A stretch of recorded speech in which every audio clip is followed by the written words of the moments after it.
Semua pertempuran yang terjadi dalam sejarah umumnya sangat bergantung pada teknik prajurit infanteri dan Perang Dunia Kedua termasuk diantaranya.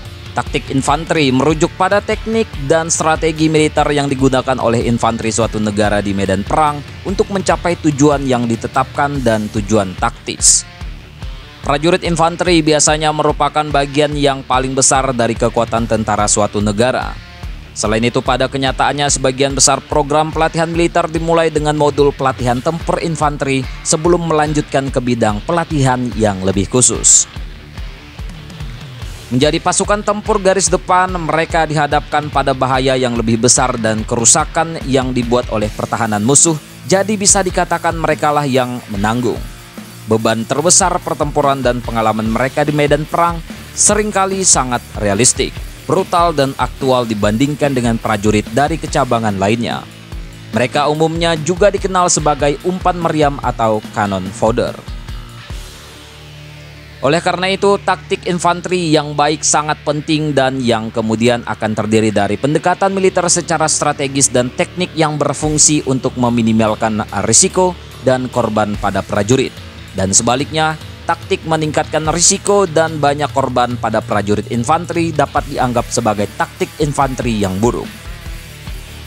Taktik infanteri yang lebih efisien secara keseluruhan mungkin bergantung pada hal-hal seperti medan pertempuran, persenjataan dan teknologi yang digunakan, kekuatan relatif dan jumlah tentara, dan kemungkinan ketersediaan dukungan dari front lain seperti angkatan laut dan angkatan udara.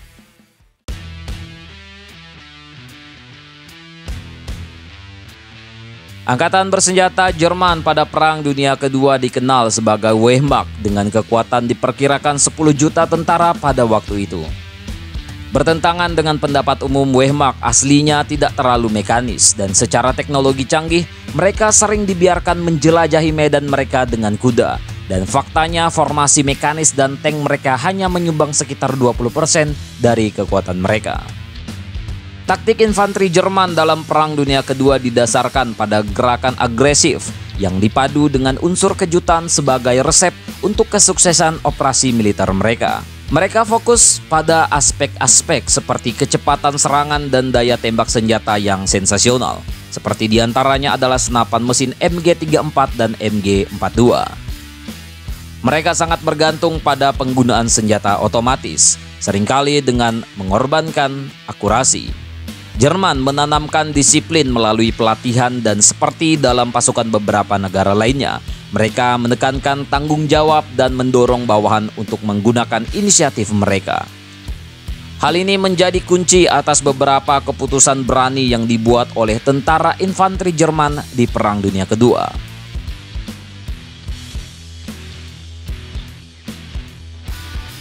Pasukan infanteri Jerman seperti juga negara-negara lain sering dioperasikan dalam kelompok-kelompok kecil khusus berjumlah sekitar 10 orang.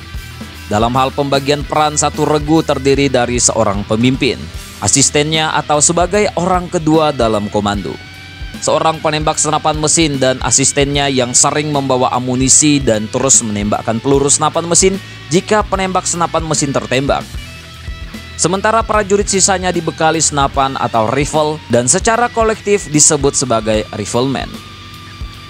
Beberapa rifleman memiliki keahlian dalam bahan peledak dan membawa granat tangan dan kadang-kadang disebut sebagai pembawa granat atau pelempar. Pemimpin regu memimpin tujuan regu, mengkomunikasikan perintah dari komando atasnya serta tujuan dan sasaran misi. Adalah juga tanggung jawabnya untuk memenuhi kebutuhan rekan satu timnya, untuk memastikan bahwa amunisi dan persediaan lain yang diperlukan tersedia sesuai kebutuhan sambil memastikan keamanan pasukannya di medan perang. Asisten pemimpin regu mengoordinasikan regu dan mewakili ketika pemimpin regu berhalangan hadir atau saat ditembaki di medan perang. Ia juga menjadi penghubung dengan regu lain di dalam peleton saat terdapat misi bersama. Setiap peleton biasanya terdiri dari 4 regu.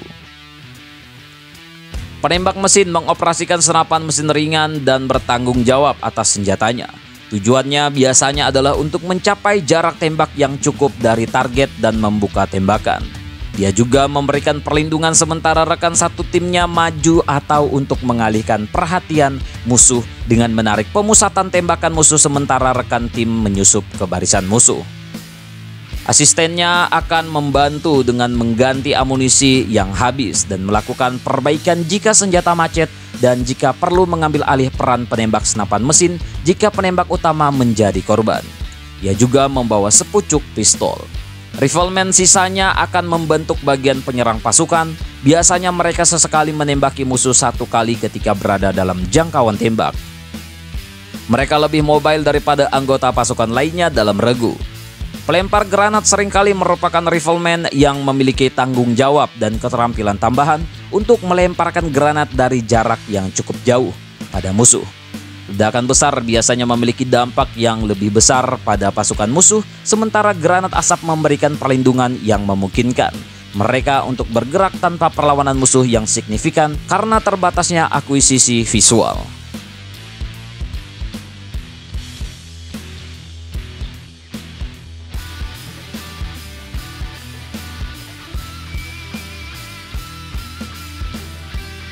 Awalnya semua orang selain penembak senapan mesin dan asistennya dilengkapi dengan karabiner 98 Kurz, senapan standar Jerman, bahkan pemimpin regu.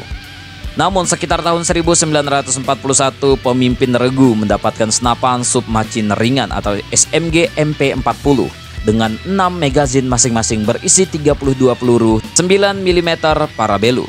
Penembak senapan mesin dilengkapi senapan mesin multifungsi MG34. Dan kemudian dengan MG42, kru senapan mesin dilengkapi dengan pistol sementara drum amunisi untuk senapan mesinnya berisi 50 peluru 7,92 mm.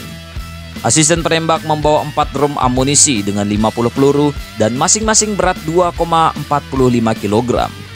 Selain itu terdapat satu kotak amunisi tambahan dengan 300 peluru yang total beratnya 11,53 kg.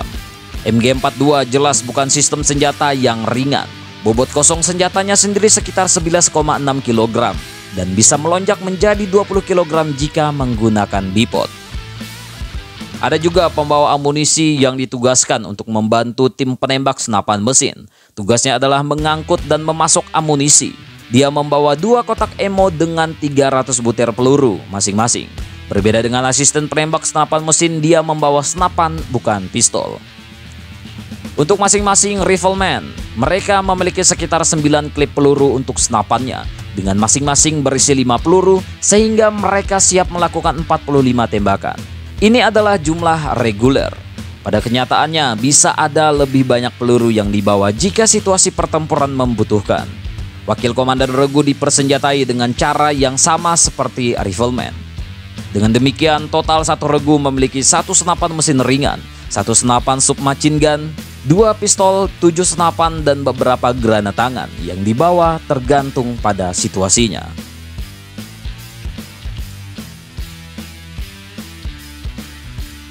Pasukan Jerman beroperasi menggunakan kombinasi 3 formasi dasar, termasuk kolom regu, baris regu, dan regu dalam gerak maju.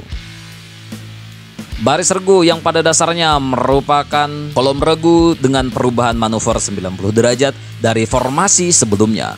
Dalam formasi kolom regu, penembak senapan mesin dengan asistennya selalu ada di bagian paling depan.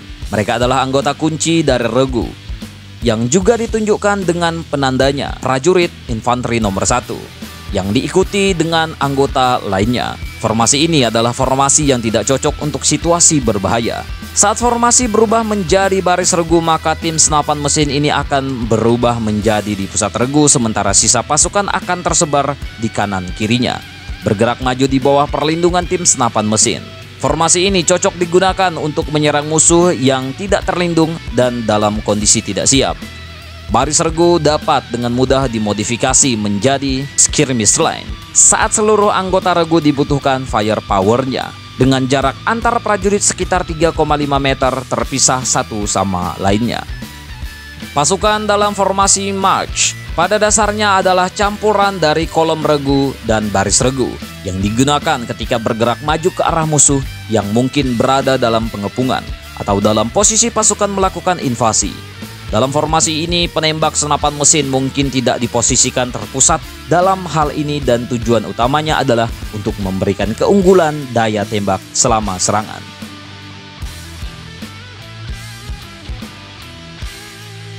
Serangan ofensif infanteri Jerman dibagi dalam 5 tahap, yaitu development, deployment, advancement, attack, dan penetration. Berbagai tahapan ini terjadi secara berurutan dan transisi antara masing-masing tahap seringkali kabur. Development terdiri dari serangkaian kegiatan yang mengarah ke pengiriman prajurit infanteri ke medan perang yang ditentukan. Dalam deployment, para prajurit diberi pengarahan tentang tujuan mereka dan dengan cepat kemudian membentuk formasi.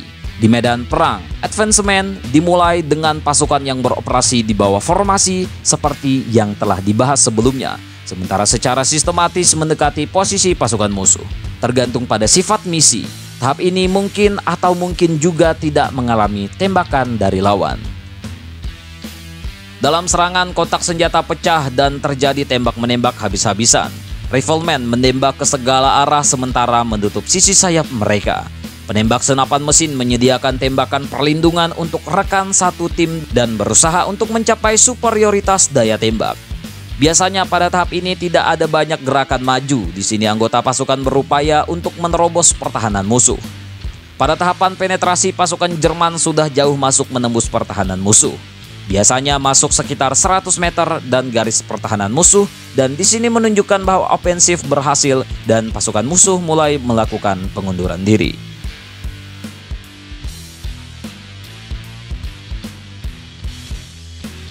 Dalam operasi defensif, infanteri Jerman ditugaskan untuk mempertahankan garis pertahanan utama. Penembak senapan mesin dan pelempar granat dikerahkan ke sayap kiri dan kanan untuk memulai serangan balik atau ofensif jika memungkinkan. Rifleman disebar di sepanjang garis pertahanan untuk mempertahankan wilayah yang mereka duduki. Kesimpulannya, Jerman memang kalah dalam Perang Dunia Kedua, tetapi para ahli strategi militer setuju bahwa mereka mengoperasikan infanteri mereka dengan efisien, cepat, mengejutkan, dan unggul dalam beberapa pertempuran yang memberi mereka aura kedikdayaan dan membawa mereka meraih beberapa kemenangan selama perang. Mereka tangguh dan dikenal dengan agresivitas mereka yang membantu mereka mencapai hasil yang cukup baik, sampai pada pertempuran Stalingrad dan Kursk pada tahun 1943. Setelah itu mereka menderita kekalahan besar yang memaksa mereka mundur hingga akhirnya menyerah pada Mei 1945. Tentang ini bagaimana menurut kalian, coy?